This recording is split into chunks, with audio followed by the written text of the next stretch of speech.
kusampaikan kepada kamu, yang bukan ahli, yang bukan keluarga besar, Nur Mutiara Ma'rifatullah, risalah ilmu kesucian, jangan kau saksikan, jangan kau lihat, jangan kau tonton, jangan kau ikuti. Pengajian bab kesucian ini hanya untuk yang sebenar-benar manusia. Kalau kau belum menjadi manusia sebenar-benar manusia, kau tidak boleh menyaksikan, menonton, mengikuti pengajian ilmu risalah bab kesucian ini. Kenapa aku larang? Kenapa tidak boleh? Nanti kau salah paham. Nanti kau komen yang tidak baik. Kan jadi gaduh. Kan lebih bagus kau tidak melihat, tidak menonton. Internet kau tidak habis, tidak kecoh, tidak gaduh. Kan lebih baik kan? Sudah dilarang kan? Jadi kalau kau lihat juga, itu kau bukan manusia, karena kau tidak mengerti bahasa manusia. Jadi sesiapa yang masih melihat, menonton, menyaksikan, mengikuti pelajaran ilmu bab kesucian, sudah dilarang, masih juga dilihat, masih juga diikuti, bermakna bukan manusia. Paham kau ini?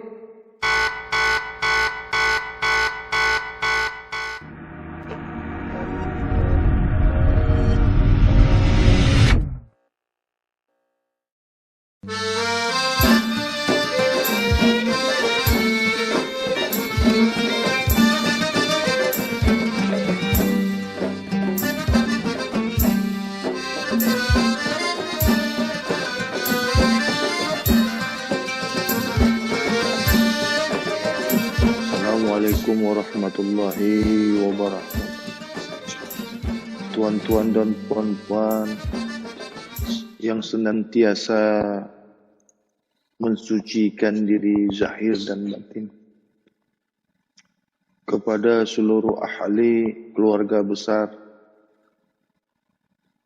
pengkajian bab kesucian, bab ilmu kesucian, keluarga besar Nur Mutiara Ma'rifatullah, wabil khusus Jamaatul Islamiyah fi hadratillah wa fi mardatillah fi ilmullah ad-dunya wal akhirah.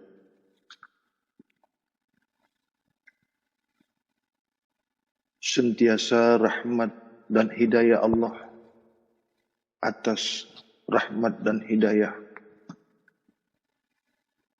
keberkahan daripada Nabi Muhammad Rasulullah SAW, keberkahan yang dibawa, yang disampaikan oleh Nabi Muhammad Rasulullah SAW, yang mana tuan-tuan dan puan-puan sekalian sentiasa dalam limpahan rahmat dan hidayah daripada diri yang maha suci, daripada diri empunya diri, daripada amanah empunya amanah. Tiada satu pun yang boleh terlaksana, yang boleh terjadi, melainkan atas izin daripada yang maha suci. Tiada terlihat, tiada terdengar, tiada terpikirkan, tiada gerak, tiada terjadi, tiada kesuksesan, melainkan izin daripada diri yang maha suci. Atas izin daripada Allah yang maha suci, sehingga kita dapat bersua, berjumpa dalam majlis pengkajian bab ilmu kesucian. Kepada engkau yang mengaku murid kepadaku, baik yang berkedudukan di Indonesia, di Malaysia, di Thailand, di Filipina, dan juga yang berkedudukan di Singapura, di Brunei Darussalam, dan di tempat-tempat lain yang tidak boleh kusebutkan satu persatu. Wahai engkau yang mengaku murid kepadaku, ketahuilah, sesiapa diri yang sentiasa mensucikan diri, sesiapa diri yang menghendaki rahmat dan hidayah daripada diri yang maha suci, sesiapa diri yang menghendaki kembali kepada diri yang maha suci, maka hendaklah diri yang nak kembali ke diri yang maha suci itu mesti sentiasa mensucikan diri zahir maupun diri batin. Apabila diri zahir sudah sentiasa suci, maka menyaksikanlah diri batin kamu, sehingga disaksikan oleh diri sebenar-benar diri kamu, yaitu diri rahasia diri kamu itu sendiri. Apabila diri zahir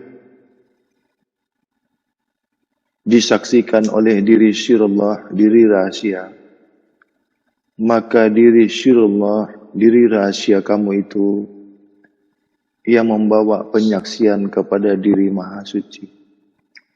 Diri maha suci sebagai saksi untuk dirimu kembali kepada Allah yang maha suci kembali. Ketahuilah, wahai engkau yang mengaku murid kepadaku, ketahuilah, wahai anak cucu Adam, sungguh-sungguh benar-benar bahwasanya diri yang maha suci sangat dekat, sangat kenal, sangat suka,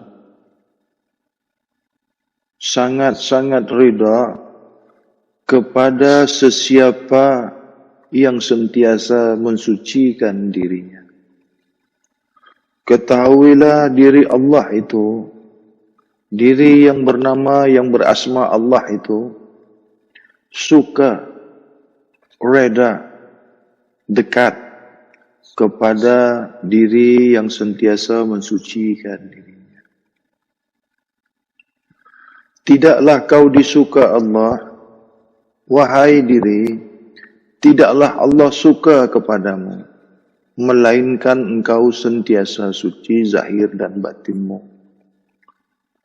Kau tidak akan disuka Allah, kau tidak dikenal Allah, kau tidak diredai Allah, sehingga kau mensucikan diri zahir batin. Tidak akan jatuh rahmat dan hidayah Allah kepada kamu, sehingga kau sentiasa mensucikan diri zahir dan batin. Tidak akan pernah kau dapatkan ilmu daripada diri yang maha suci, sehingga kau mensucikan diri zahir dan batinmu, dan disaksikan oleh diri rahasiamu.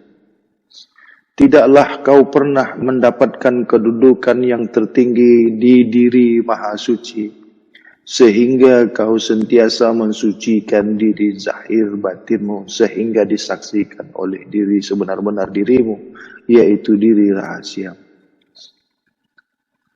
Tidaklah kau mendapatkan rezeki daripada diri maha suci, sehingga kau sentiasa mensucikan diri zahir, menyaksikan diri batinmu, dan disaksikan oleh diri sebenar-benar dirimu. Diri rahasia kamu itulah sebagai saksi, sehingga diri zahir, diri batin kamu itu sudah sentiasa suci. Diri zahir kamu tidak pernah suci. Engkau tidak boleh mengaku sudah suci sebelum ada saksi yang menyaksikan bahwasanya diri zahir kamu itu sudah pun sentiasa suci.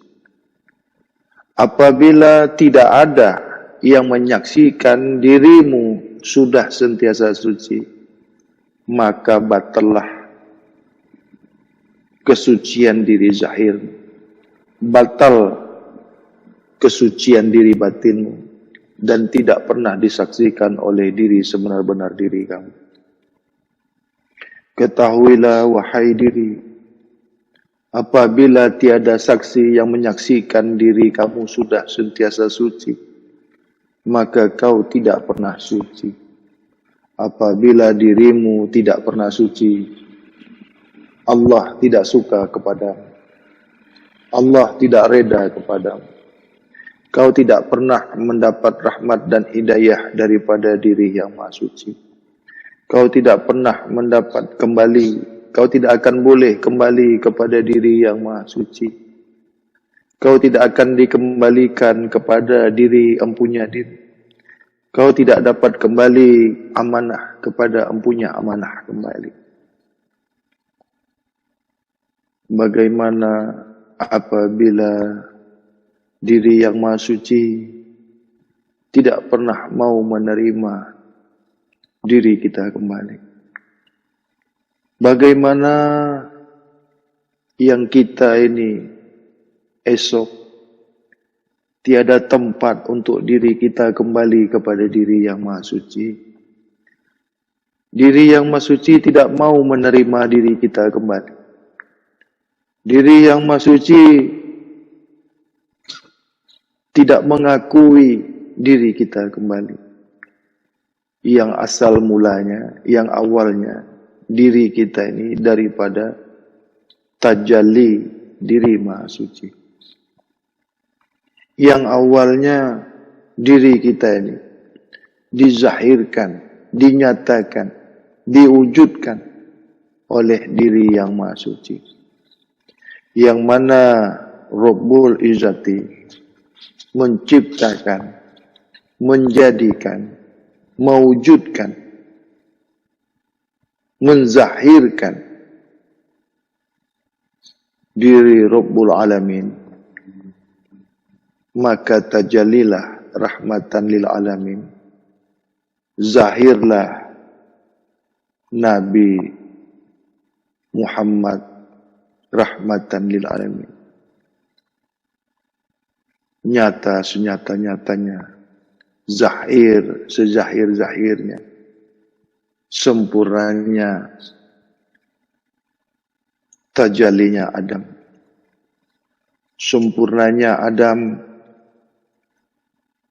menanggung asma rahasia diri Muhammad. Sempurnanya Adam menanggung af'al diri rahasia Muhammad. Sempurnanya Adam menanggung sifat diri rahasia Muhammad. Sempurnanya Adam menanggung zat diri rahasia Muhammad. Maka sempurnalah kedudukan penzahiran kenyataan Adam itu. Sempurnanya asma pada diri rahasia Muhammad, yaitu asma Allah. Sempurnanya af'al Muhammad, yaitu af'alullah. Sempurnanya diri rahasia Muhammad, yaitu sifatullah. Sempurnanya diri Muhammad, zahirnya, nyatanya zatullah pada diri rahasia Muhammad.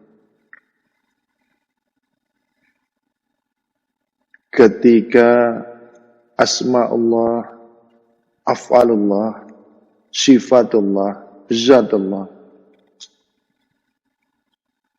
zahir nyata wujud pada diri rahasia Muhammad, maka inilah yang dikatakan diri maha suci. Inilah yang dikatakan diri maha suci, zahir kepada diri rahasia Muhammad. Diri rahasia Muhammad itu sempurnanya asma, af'al, sifat, zat. Diri rahasia Muhammad itu zahir nyata kepada diri rahasia Adam. Bukan diri Muhammad itu zahir pada Adam. Bukan diri maha suci itu zahir pada Muhammad. Jadi diri Muhammad itu sempurnanya asma Allah, sempurnanya af'alullah, sempurnanya sifatullah, sempurnanya zatullah.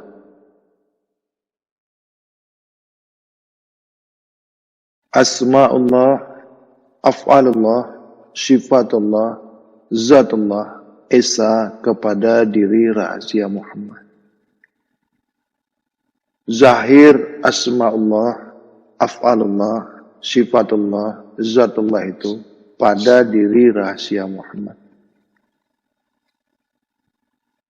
Esa zahir nyata asma Muhammad, af'al Muhammad, sifat Muhammad, zat Muhammad pada diri rahasia Adam. Apabila zahir esa nyata af'al Muhammad, sifat Muhammad, zat sebenar-benar zat diri rahasia Muhammad itu, maka sempurnalah nyatanya diri rahasia Muhammad itu pada diri zahir Adam. Maka dipanggil insan kamil muhamil. Maka dipanggil khalifatullah. Maka diperintahkan sujud kepada diri Adam. Dikarenakan diri Adam mengandungi asma Allah, af'alullah, sifatullah, zatullah. Sudah sentiasa nyata, sudah sentiasa esa, yang diri Adam sebenar-benar sudah sentiasa suci. Itu makanya ditempatkan di surga. Makanya seluruh alam, langit dan bumi, dan di antaranya perintah daripada Rabbul Alamin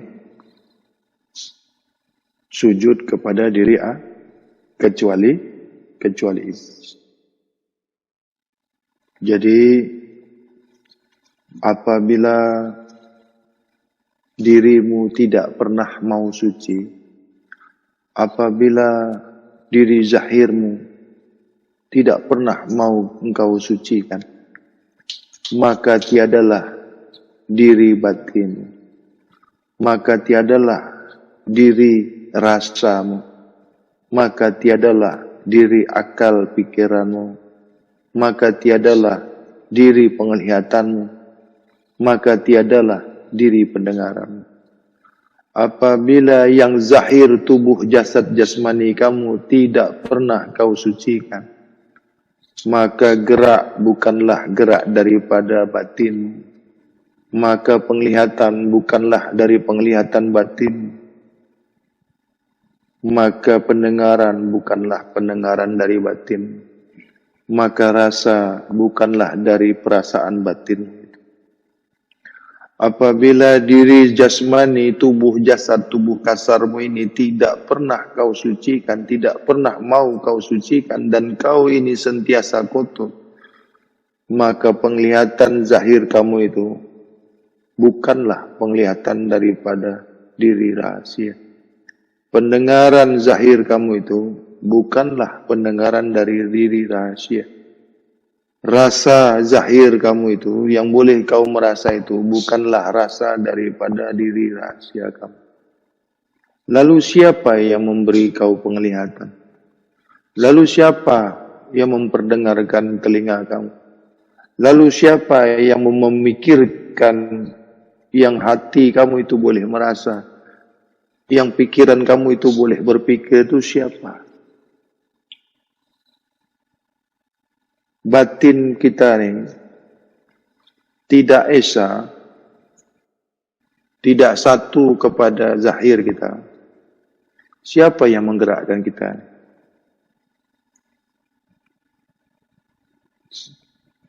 Yang mata kita ini boleh melihat, siapa yang bagi lihat? Karena sebenar-benarnya penglihatan itu adalah penglihatan batin. Zahir penglihatan batin itu adalah penglihatan diri sebenar-benar diri atau diri rahasia atau diri sirullah. Jadi kenyataan kau melihat itu, siapa yang melihat di penglihatan zahir kamu itu? Sesungguhnya penglihatan batin ya, sesungguhnya penglihatan rahasia kamu itu, itulah yang dikatakan penglihatan yang hak. Sesungguhnya pendengaran rahasia kamu itu, itulah pendengaran yang hak. Pendengaran yang tiada maksiat. Penglihatan yang tiada maksiat. Perkataan yang tiada maksiat. Tidak berkata-kata yang keji dan yang mungkar. Kau tidak melihat yang keji dan yang mungkar. Kau tidak mendengar yang keji dan yang mungkar. Kau tidak merasa yang keji dan yang mungkar. Kau tidak berjalan ke tempat maksiat. Kau tidak berpikir ke tempat yang maksiat. Apabila seluruh batiniah kamu itu daripada diri rahasia kamu. Kembali lagi. Apabila tubuh jasad, tubuh kasar kamu ini, tubuh jasmaniah kamu ini tidak bersih, tidak suci, siapalah yang memperlihatkan kamu selama ini? Siapalah yang memperdengarkan kamu selama ini? Siapalah yang menggerakkan? Siapalah yang merasakan diri kamu ini? Bagaimana kamu sholat? Bagaimana kamu sembahyang? Bagaimana kamu berfikir? Bagaimana kamu hidup? Semua penglihatan, semua pendengaran, semua pikiran, semua rasa, semua perkataan bukan dari diri sebenar-benar diri kamu. Bukan daripada diri rahasia kamu, diri yang sedia suci itu. Lalu siapa yang memberi rezeki kamu pun bukan daripada diri yang maha suci. Yang memberi kau hidup bukan daripada diri yang maha suci. Lalu siapa yang menggerakkan kamu? Siapa yang memperdengarkan kamu? Siapa yang boleh menggerakkan kamu? Ketahuilah, sesungguhnya diri sebenar-benar diri kamu itu teramat dekat dari dua batang urat leher kamu. Ketahuilah bahwasanya diri yang maha suci itu sangat dekat dari dua batang urat leher kamu itu. Sehingga boleh menggerakkan nyawa kamu, sehingga boleh menggerakkan pikiranmu, sehingga boleh memperlihatkan matamu, sehingga boleh memperdengarkan telingamu, sehingga boleh merasakan di hati kamu. Apabila tubuh jasad jasmani kamu itu sudah sentiasa suci. Jadi apabila diri jasmania, diri jasad, diri zahir kamu ini, tubuh syariat kamu ini tidak pernah mau suci, siapa yang menggerakkannya? Siapa yang memperlihatkan mata kamu itu yang kamu itu boleh melihat? Siapa? Pernahkah kau memandang yang maksiat? Pernahkah kau mendengarkan yang maksiat? Pernahkah kau berjalan ke tempat yang maksiat? Pernahkah kau berkata-kata yang maksiat? Merasakan yang maksiat? Itu bukan daripada diri sebenar-benar diri kamu. Itu bukan gerak daripada diri yang maha suci. Itu bukan penglihatan dari diri yang maha suci. itu bukan dari pendengaran diri Maha Suci. Kau bukan diperkata-katakan daripada diri yang Maha Suci. Lalu siapa yang memperlihatkan kamu itu? Lalu siapa yang memperdengarkan kamu? Siapa yang menggerakkan kaki kamu itu sehingga kau pergi ke tempat maksiat? Siapa yang merasa di hatimu sehingga hatimu itu sentiasa kotor, sentiasa suuzon, sentiasa dengki, sentiasa khianat, penyakit-penyakit hati yang ada di hati kamu itu, lalu siapa yang bersemayam di situ? Ini semua karena kau sentiasa makan yang kotor. Kau selalu makan, memasukkan makanan yang kotor ke perutmu. Itu semua terjadi dikarenakan kau lalai membina tubuh jasadmu. Kau bina tubuh jasadmu dari barang-barang yang kotor, yang haram, yang subhat. Kau jadikan diri zahirmu, diri jasmanimu. Kau bina tubuh jasadmu, tubuh kasarmu, tubuh muhaddasmu dari barang yang haram, dari barang yang kotor. Kau makan makanan yang haram. Kau makan makanan najis. Kau makan makanan yang subhat. Kau memakan yang halal dan yang haram. Kau memakan yang haram dan yang halal. Kau memakan yang halal, di dalam yang halal itu ada yang haramnya. Kau makan yang halal yang bercampur dengan yang haram. Kau memakan yang separuh halal, separuh yang haram. Kau tidak paham mana yang halal, mana yang haram.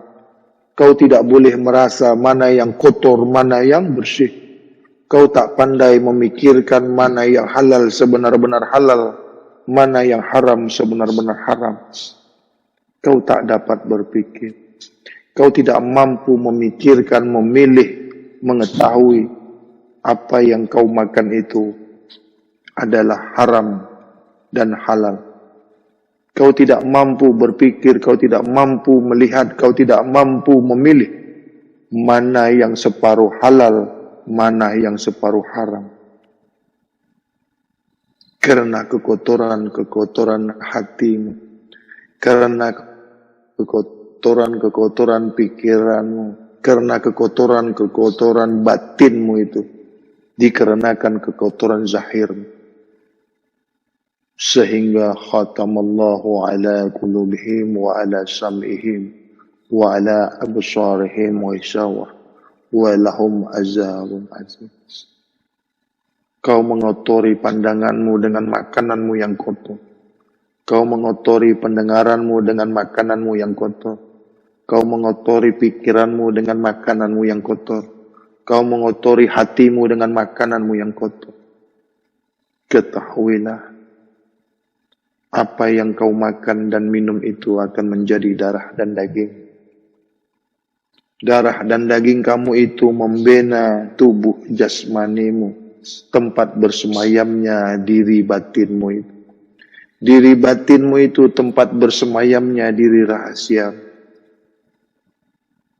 Diri rahasiamu tempat bersemayamnya diri Nur Muhammad, diri Syirullah. Diri Syirullah itu tempat bersemayamnya diri Maha Suci. Jadi ketahuilah, awal kesucian itu dimulai daripada diri yang zahir. Pembinaan makam daripada Nur Muhammad itu adalah diri yang zahir. Tubuh muhaddasnya diri yang zahir itu mesti sentiasa suci. Barulah selesa, barulah tenang diri batin kamu. Apabila diri batinmu tenang dan suci, maka tenanglah diri rahasia kamu. Memandanglah diri yang zahir itu dengan pandangan diri rahasia. Maka pandangan diri rahasia itu nyata pada mata kamu. Pendengaran diri rahasia itu nyata pada telinga kamu. Pemikiran diri rahasia itu nyata pada pikiran. perasaan rasa diri rahasia kamu itu nyata pada hati, barulah mendapatkan kenikmatan sembahyang. Barulah kau mendapatkan nyata diri sembahyang itu pada diri kamu. Maka diri yang maha suci lah tempat kembali. Sebaik-baiknya tempat kembali, sebagus-bagusnya tempat kembali adalah kembalinya kepada diri yang punya diri, yaitu diri maha suci. Ketahuilah awal asal dirimu, diri sebenar-benar dirimu sendiri. Kau berawal dari diri rahasia kamu. Maksud diri rahasia kamu itu, diri kamu ini dulunya tak ada. Diri kamu ini dulu tak ada, tak nampak. Kamu ini merasa lah, yang kau dulu ini tak ada. Paham tak? Kau ini dulu ada ke tidak? Nama kau tak ada. Perbuatan kau tak ada. Sifat kau tak ada, zat kau tak ada. Ingat tak? Dulu, kau ini tiada. Tiada nyata, tiada wujud. Tiada rupa. Yang ada nih dulu, sebelum kau ini ada, ayah emak kau saja yang ada. Emak ayah kau saja yang ada berdua-dua. Kau ini tak ada. Tidak berasma, tidak berafal, tidak bersifat, tidak berzat. Apabila dikehendaki daripada diri maha suci, barulah kau ada. Yang mulanya kau ni sama sekali tak ada. Apapun kau tak ada. Ketahuilah, esok kembali tiada kembali. Maksudnya, awal kau tiada, akhir pun kau tiada. Jadi kalau awal kau tiada, akhir kau ada, ini bagaimana?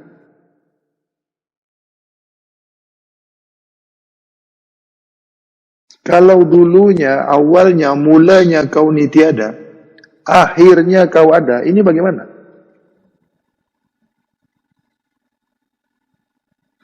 Kau ni paham tak? Kau ni tahu tidak? Yang kau ni dulu tak ada. Tanya dengan mak. Mak, aku ni dulu ada ke tidak? Coba tanya.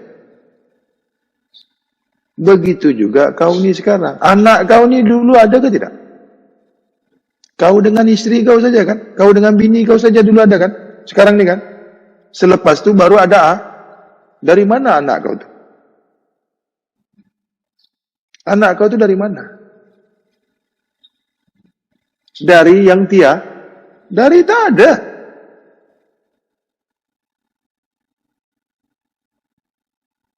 Begitu juga kau dulu. Kau ni juga dulu tak ada.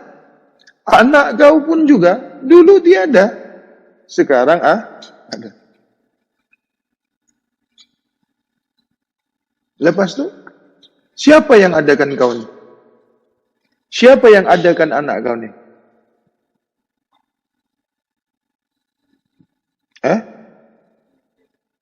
Siapa? Siapa yang buat anak kau tu? Kau kah? Engkau kah yang buat manusia?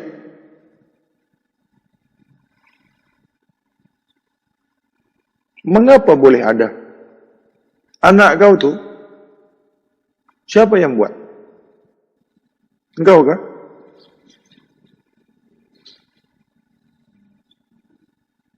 Kau boleh menghidupkan?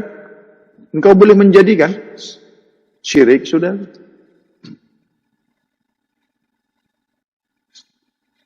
Tidak berfikirkah kamu? Tidak merasakah kamu? Apa kau ini tidak mengetahui yang kau diadakan dari yang tiada?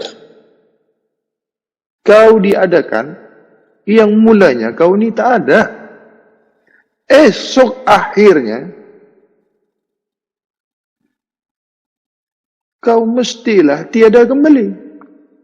Awal mula kau tiada, akhir kau tiada kembali. Mula-mula kau tiada, akhirnya kau tiada kembali. Awal mula kau tiada, maka akhirnya kau tiada kembali. Maksudnya, akhirnya nanti kau tiada. Awal mulanya kau tak ada, akhir pun kau tak ada. Apabila awalnya kau tak ada, akhirnya kau ada, nanti kau jatuh kena dakwah. Pasti ada dakwah. Mengapa awalnya kau ada? Akhirnya, mengapa awalnya kau tiada? Mengapa akhirnya kau ada? Mesti. Itu kau tidak kenal, yang dulunya kau ni tiada.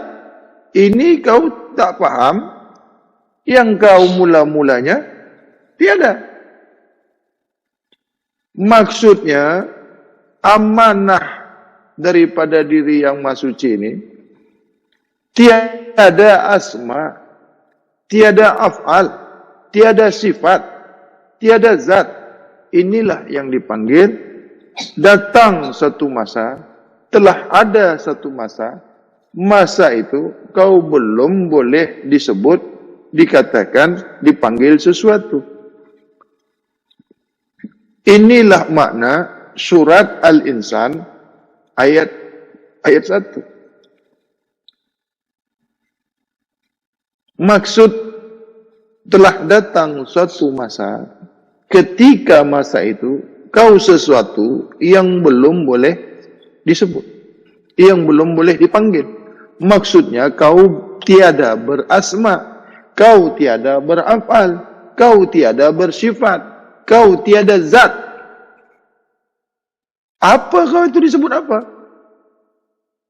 Ini dipanggil awalnya kau tiada. Itulah kau belum boleh disebut. Maksudnya, awal mulanya kau ni tiada, akhir pun kau mesti tiada. Jasadmu tiada, maka akhirnya jasad kau tiada. Jiwa kau awalnya tiada, akhirnya tiada. Ini yang dipanggil inna lillah ilaihi raji'un. Awal mulamu tiada, akhirnya kau tiada kembali. Maksudnya bukan tiada kembali. Awal mulamu tiada, akhirnya kau tiada. Ini yang dipanggil amanah kembali kepada empunya amanah. Maksud kau ni tiada, kembali tiada. Maksudnya awal mulamu tiada, akhirnya pun kau tiada. Ini yang dipanggil amanah kembali empunya amanah. Ini juga yang dipanggil inna lillah ilaihi raji'un. Awal mulamu tiada, akhirnya kau tiada. Apabila awal mulamu ada, maka kau tidak sesuai yang dikatakan di surat Al-Insan ayat 1. Yang dimaksud surah Al-Insan ayat 1 itu, awal mulamu itu tak ada. Itulah yang dikatakan di surah Al-Insan, telah datang suatu masa, ketika masa itu kau sesuatu yang belum boleh disebut. Itu bermaksud kau ni tiada. Asmamu tiada, af'almu tiada, sifatmu tiada, zatmu tiada. Itulah kau disebut. Itulah kau disebut. Kau belum boleh dikatakan sesuatu. Maka akhir kamu belum boleh juga disebut sesuatu. Yang dipanggil inna lillah ilaihi raji'un, awal mula kamu belum boleh dikatakan disebut sesuatu, akhir kamu juga tidak boleh disebut sesuatu. Ini bermakna awal kau tiada, akhir kau tiada. Barulah kau dipanggil inna lillah ilaihi raji'un. Paham ini? Inilah jalan kembali kepada diri Maha Suci. Inilah bab pengkajian kembali kepada diri Maha Suci. Tiada jalan kembali kepada diri Maha Suci kalau bukan di bab kesucian. Kau tak akan kembali ke diri empunya diri kalau bukan di bab kembali, yaitu di bab suci, di bab ilmu kesucian. Karena diri Maha Suci itu diri sedia sentiasa suci.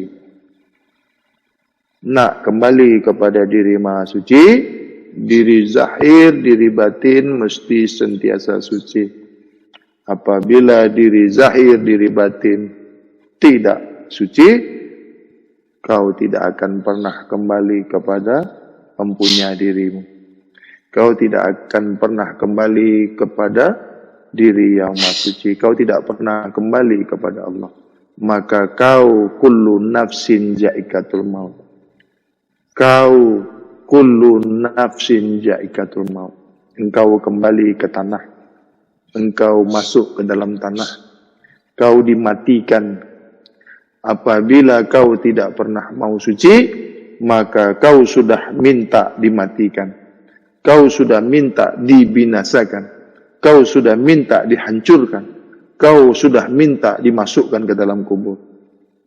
Tanpa kau minta kau dimatikan pun, kerana kau tidak pernah mau suci, itulah kau minta dimatikan.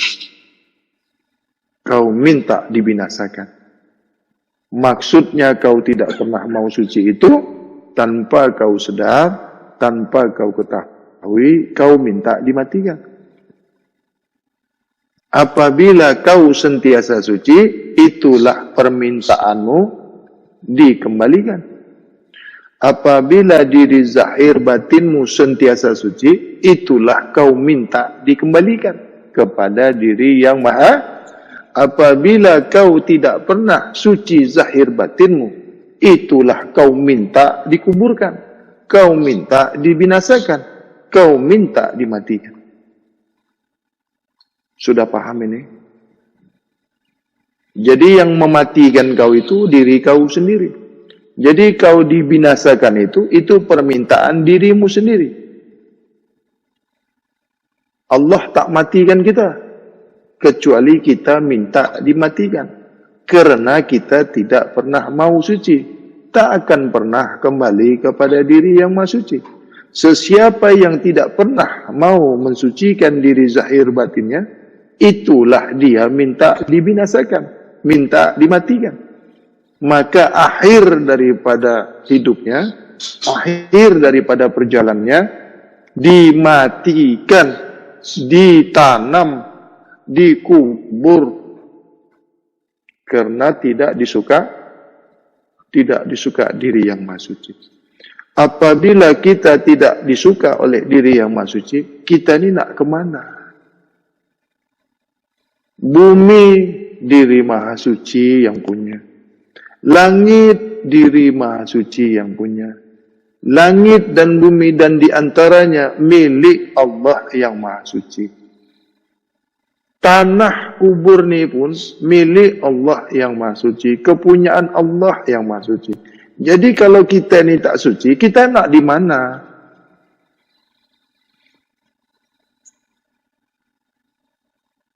Engkau ni besok nak pergi ke mana? Allah tak suka ke diri kau. Allah tak nakkan kamu. Kau ni nak ke mana esok?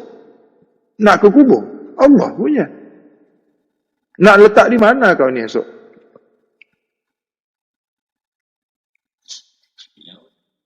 Allah punya. Diri maha suci punya. Laut Allah punya. Allah tak suka kau. Kau tak boleh letak di laut. Ha? Letak atas pokok aja lah. Itu pun Allah punya juga. Kalau Allah tak suka, kemana perginya kau ni?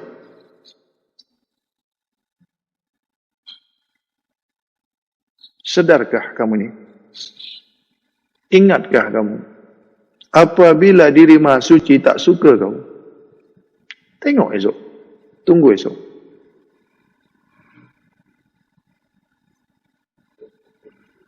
Islam mesti sentiasa suci. Nasrani, Kristian mesti sentiasa suci. Buddha mesti sentiasa suci. Hindu mesti sentiasa suci. Hindu nabinya Nabi Daud. Nabi Daud mengajarkan bab kesucian. Majusi Nabi Musa mengajarkan bab kesucian. Nabi Isa, Kristian, Nabi Isa mengajarkan bab kesucian. Islam, Nabi Muhammad Rasulullah SAW mengajarkan bab kesucian. Tidak ada Nabi mengajarkan bab kekotoran. Tidak ada Nabi mengajarkan ilmu kesesatan, kesalahan, kekotoran. Tidak ada. Semua Nabi mengajarkan ilmu yang baik. Semua Nabi mengajarkan ilmu yang suci, yang bersih. Karena semua Nabi mesti kembali kepada diri yang suci. Jadi apabila kau tak nak suci, kau ni kategori agama yang mana? Islam tak nak terima kau. Kristian tak nak terima kau. Buddha pun tak nak terima kau. Hindu pun tak nak terima kau. Kau ni nak diletak di mana esok? Kemana kau perginya? Kalau kau tak suci?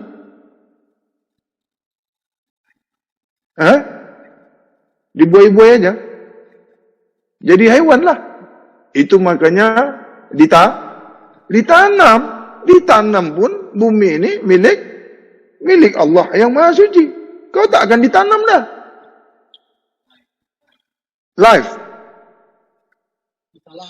Disalai. Api, tanah, air, angin milik Allah milik Allah yang Maha Suci. Tak disalai kau dah.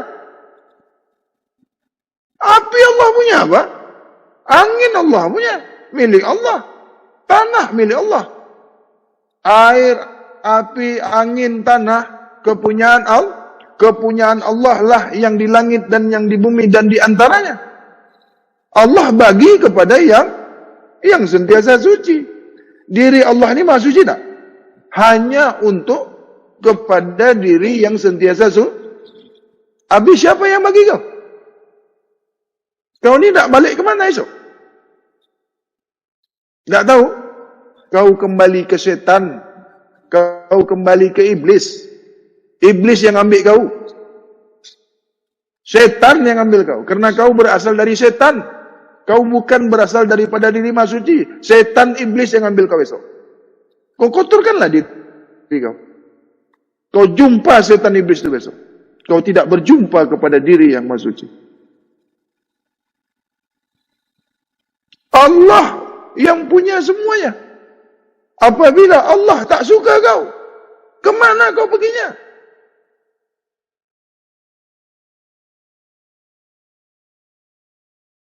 Dibakar, Allah punya. Campak di laut, Allah punya.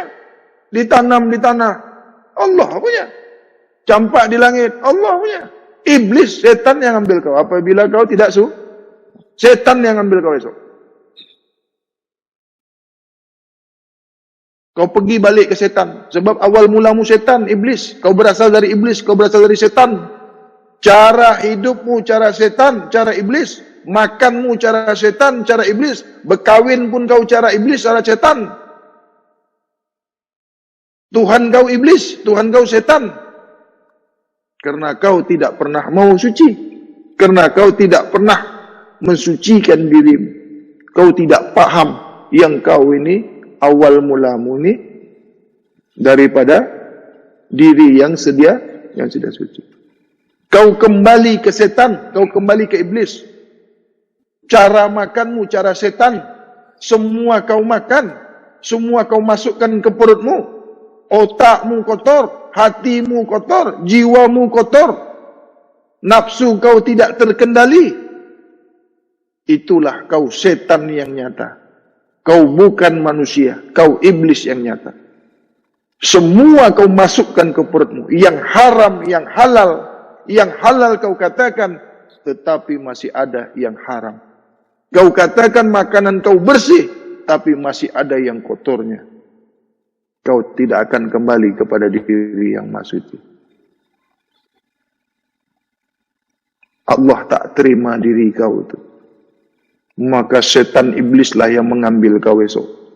Kau kembali ke iblis, kau kembali ke setan. Cara makan kau, cara makan setan. Hidupmu bagaikan binatang. Kawin kau bagaikan binatang. Hidup kau hidup secara binatang. Tengok kau berkawin dengan istri kau. Cara-cara binatang. Manusia sebenar-benar manusia apabila bersatu, bercampur dengan istrinya, dia menikah. Mengucapkan asyhadu an la ilaha illallah. Maka istri kamu menjawab, wa asyhadu anna Muhammadur Rasulullah. Allahumma sholli ala Sayyidina Muhammad. Sampaikan ke istrimu. Maka dijawab oleh istrimu, wa ala alihi Sayyidina Muhammad. Inilah cara Islam. Inilah cara manusia sebenar. Apabila kau campur, apabila kau bersatu, apabila kau jima kepada istrimu, tidak mengucapkan syahadat, maka kau binatang. Kau berkawin cara binatang, cara hewan. Kau tidak menikah dengan istrimu, maka yang lahir besok anak setan, anak iblis. Karena tidak dimulakan dengan kalimatullah, tidak dimulakan dengan kalimatul haq, maka yang lahir besok adalah anak setan, anak iblis. Karena perbuatannya sama dengan perbuatan iblis. Tengok binatang, dia kawin. Binatang, dia buat dengan bini dia. Ada cakap tak? Ada sebut tidak? Apabila kau buat juga macam tu, kau lebih bawah daripada binatang lagi. Kau campur dengan istrimu, tidak dengan kalimatullah, tidak dengan kalimatul haq. Kau tidak pernah menikah dengan istrimu. Istrimu tidak pernah menikah kepada kau. Betapa kotornya diri kita ni. Apabila kita campur dengan istri kita, bersetubuh dengan istri kita, tidak mengucapkan kalimat la ilaha illallah. Apa yang terjadi apabila kita bercampur dengan istri kita? Terjadi anak, lahir seorang anak yang tidak dikehendaki oleh Allah, karena bukan dengan kalimat Allah. Kau tercipta bukan dari kalimat Allah. Kau tercipta dari setan, dari iblis.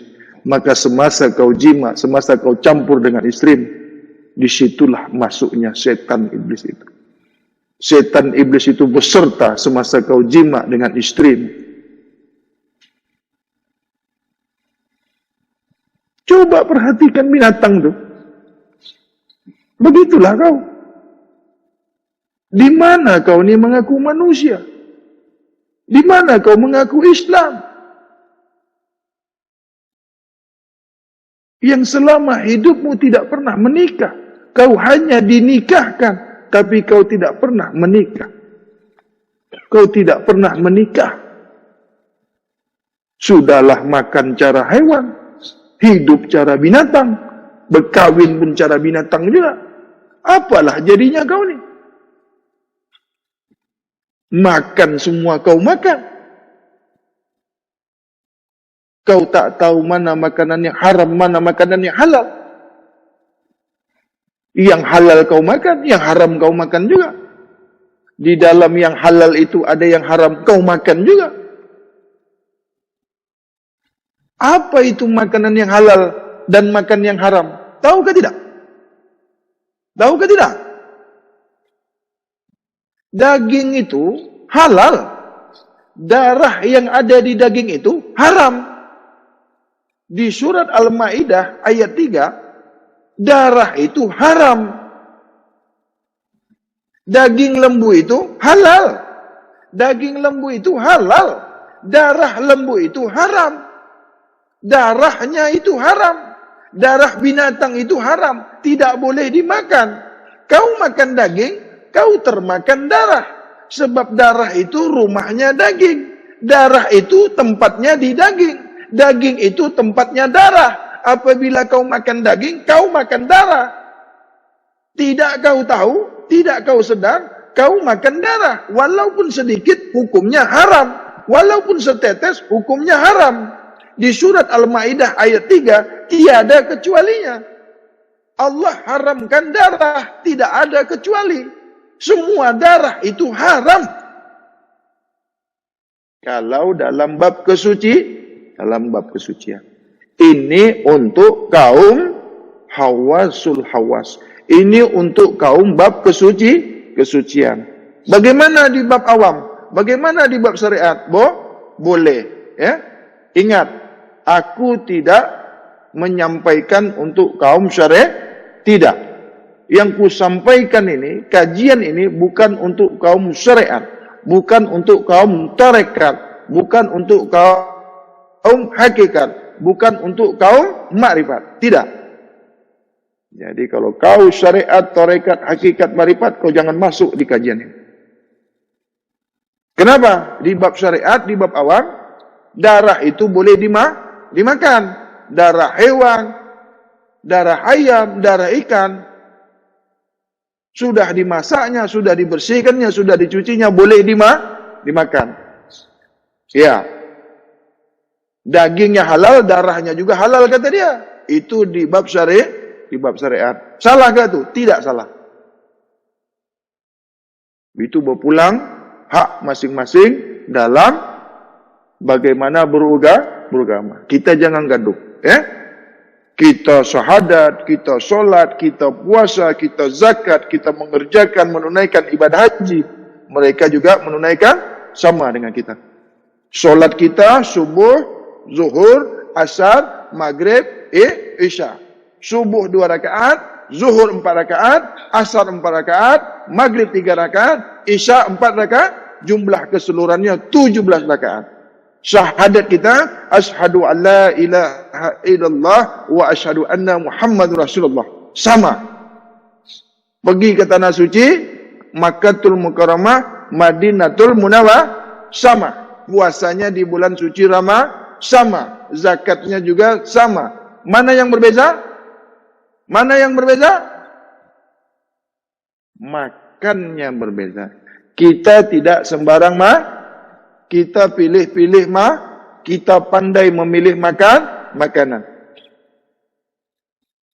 Yang halal itu daging. Darah itu haram.